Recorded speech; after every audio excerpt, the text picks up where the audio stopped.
আজকের অনলাইন বিজ্ঞান ক্লাসে সপ্তম শ্রেণীর শিক্ষার্থীদের স্বাগতম। আশা করি তোমরা ভালো আছো। আমি তোমাদের রতন স্যার, সিনিয়র শিক্ষক, Saint Gregory high school and college. আজকে তোমাদের দ্বিতীয় সাময়িক পরীক্ষার বিজ্ঞান বিষয়ের অধ্যায় 2 উদ্ভিদ ও প্রাণীর কোষীয় সংগঠন অধ্যায়ের পাঠ 1 থেকে 2 উদ্ভিদ কোষের বর্ণনা এই বিষয়টি নিয়ে ক্লাস নেব।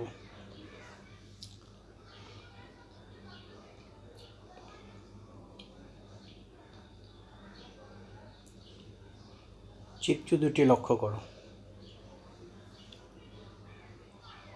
সুপ্রিয় শিক্ষার্থীরা, তোমরা চিত্র দুটি ভালো করে লক্ষ্য করো। চিত্র দুটি কিসের বলতে পারবে?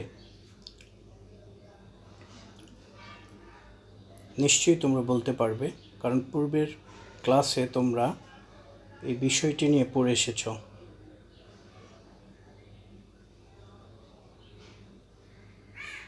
চিত্র দুটি হচ্ছে একটি উদ্ভিদ কোষ, একটি প্রাণী কোষের।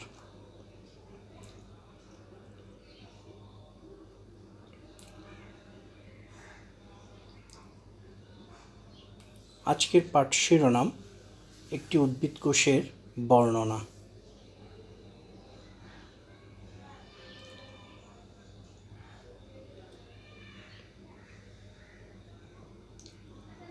আজকের অধ্যায়ের পাঠ থেকে আমরা যে শিক্ষণফল পাব সেগুলো হলো: উদ্ভিদ ও প্রাণী কোষের চিহ্নিত চিত্র অঙ্কন করতে পারবে, প্রাণী উদ্ভিদ কোষের তুলনা করতে পারবে, কোষ প্রাচীর, প্রোটোপ্লাজম ও সাইটোপ্লাজম সম্পর্কে বলতে পারবে।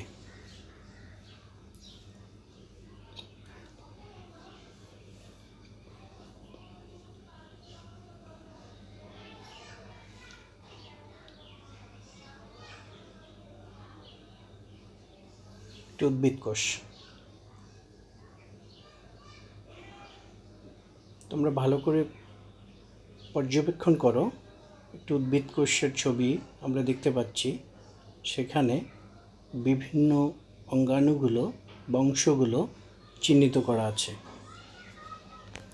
আমি বাম দিক থেকে যদি দেখি, পরে কোষ প্রাচীর, প্লাজমা মেমব্রেন, কোষ গহ্বর, mitochondrion, ribosome, Golgi body, nucleus, nucleolus, মসৃণ এন্ডোপ্লাজমিক রেটিকুলাম, আর ডান সাইডে ক্লোরোপ্লাস্ট, আন্তঃকোষীয় ফাঁক, লাইসোসোম, নিউক্লিয়ার আবরণী, অমসৃণ এন্ডোপ্লাজমিক রেটিকুলাম, সাইটোপ্লাজম।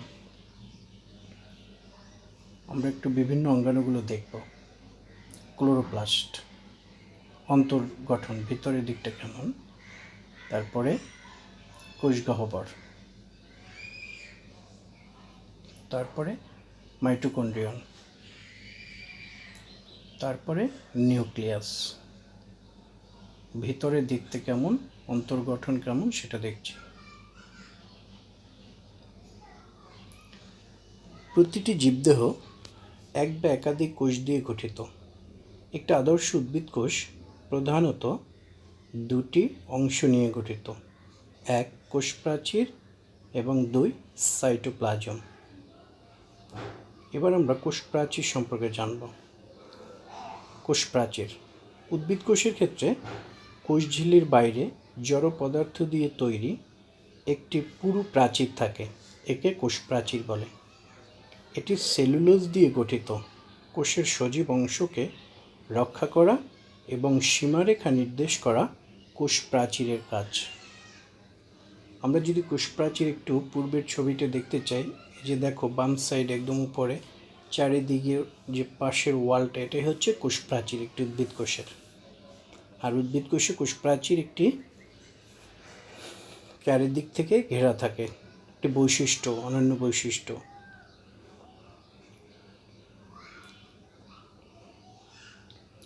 আর কোষ প্রাচীরের কাজ হচ্ছে কোষের ভিতরে যে সজীব অংশগুলো রয়েছে সেগুলো রক্ষা করা এবং সীমারেখা নির্দেশ করা কোষ প্রাচীরের কাজ।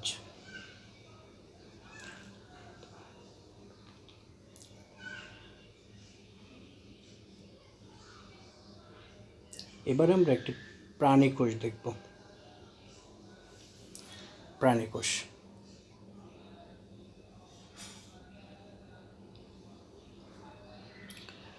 প্রাণী কোষে কোষগহ্বর, মাইটোকন্ড্রিয়া, নিউক্লিয়াস এগুলো দেখতে পাচ্ছি, centriole, cytoplasm, microtubules, ribosome, plasma membrane, মসৃণ অমসৃণ endoplasmic reticulum, lysosome, Golgi body, তারপর ভেসিকল, পিনোসাইটিক ভেসিকল এগুলো দেখতে পাচ্ছি। আমরা প্রাণী কোষটা একটু ভালো করে পর্যবেক্ষণ করব এবং বিভিন্ন অংশগুলো বা অঙ্গাণুগুলো দেখব।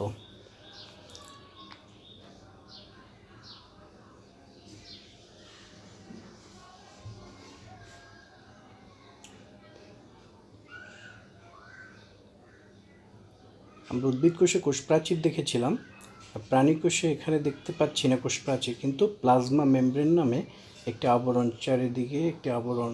এই যে বাম সাইডে দেখো, মাইক্রোটিবিউলস রাইবোসোমের উপরে প্লাজমা মেমব্রেন মানে পর্দা প্রাণী কোষে আছে, কিন্তু কোষ প্রাচীর নেই।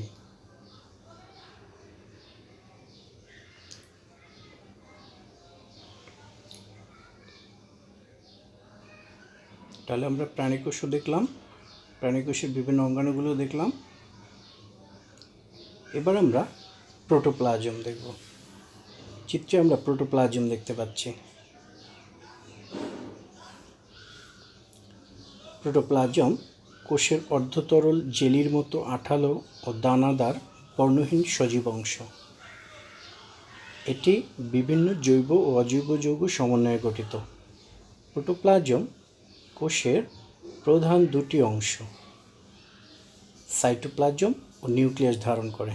তার মানে প্রোটোপ্লাজম ধারণ করে হচ্ছে সাইটোপ্লাজম ও নিউক্লিয়াসকে। আমরা চিত্রে দেখতে পাচ্ছি প্রোটোপ্লাজম কীরকম, অর্ধতরল জেলির মতো আঠালো দানাদার বর্ণহীন সজীব অংশ।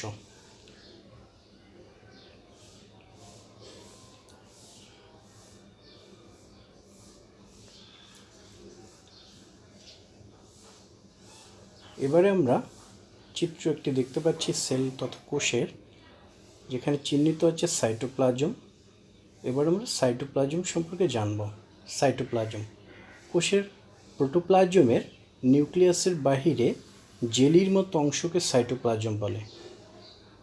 এর অভ্যন্তরে অবস্থিত কোষের বিভিন্ন জৈবনিক ক্রিয়াকলাপের সাথে সংশ্লিষ্ট সজীব বস্তুসমূহকে একত্রে সাইটোপ্লাজমীয় অঙ্গাণু বলে। তার মানে বিভিন্ন জৈবনিক ক্রিয়াকলাপের সাথে সংশ্লিষ্ট যেসব সজীব বস্তুসমূহ রয়েছে, অঙ্গাণু রয়েছে, এগুলোকে একত্রে সাইটোপ্লাজমীয় অঙ্গাণু বলে। সাইটোপ্লাজম চিত্রটা দেখতে পাচ্ছি, সাইটোপ্লাজম কীরকম, জেলির মতো অংশ নিউক্লিয়াসের বাহিরে। দেখো নিউক্লিয়াস বাম সাইডে, ডান সাইডে সাইটোপ্লাজম।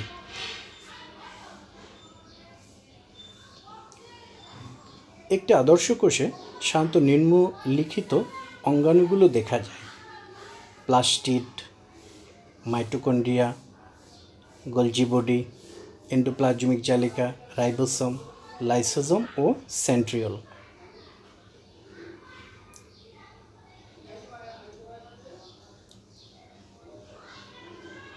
এবারে আমরা উদ্ভিদ কোষ ও প্রাণী কোষের মধ্যে প্রধান প্রধান পার্থক্যগুলো দেখব।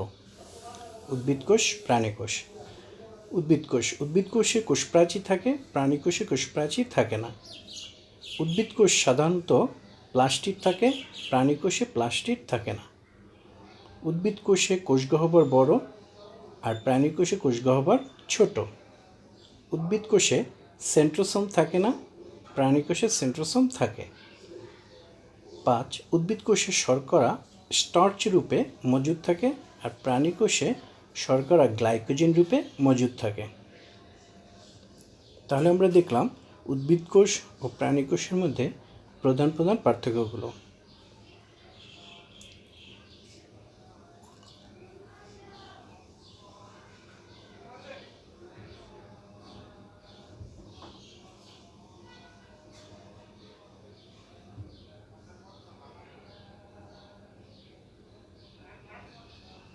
এবারে মূল্যায়নের জন্য আমি কিছু প্রশ্ন লিখেছি। উদ্ভিদ কোষের প্রধানত কয়টি অংশ? প্রাণী উদ্ভিদ কোষের পার্থক্য বলো। সাইটোপ্লাজমের অঙ্গাণুগুলোর নাম লেখো। এগুলো তোমরা খাতায় লিখবে।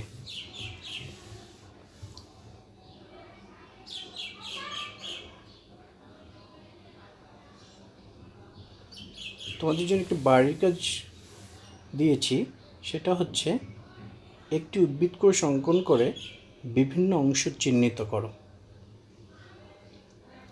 বাড়ির কাজটি সবাই অবশ্যই করবে। আমি তোমাদের একটি জিমেল ঠিকানা দেব, সেখানে কাজ করে যদি সম্ভব হয় জিমেল ঠিকানায় এই হোমওয়ার্কটুকু বা বাড়ির কাজটুকু করে আমাকে পাঠাবে।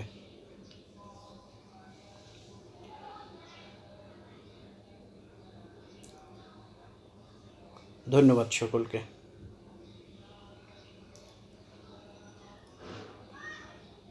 পরবর্তী পাঠে তোমাদের আমি এই অধ্যায়ের কোষীয় অঙ্গাণুগুলোর পরিচয় বা বর্ণনা বা বিবরণ নিয়ে ক্লাস নেব আশা করি। সবাই ভালো থাকো, সুস্থ থাকো, নিরাপদে থাকো। ধন্যবাদ সকলকে।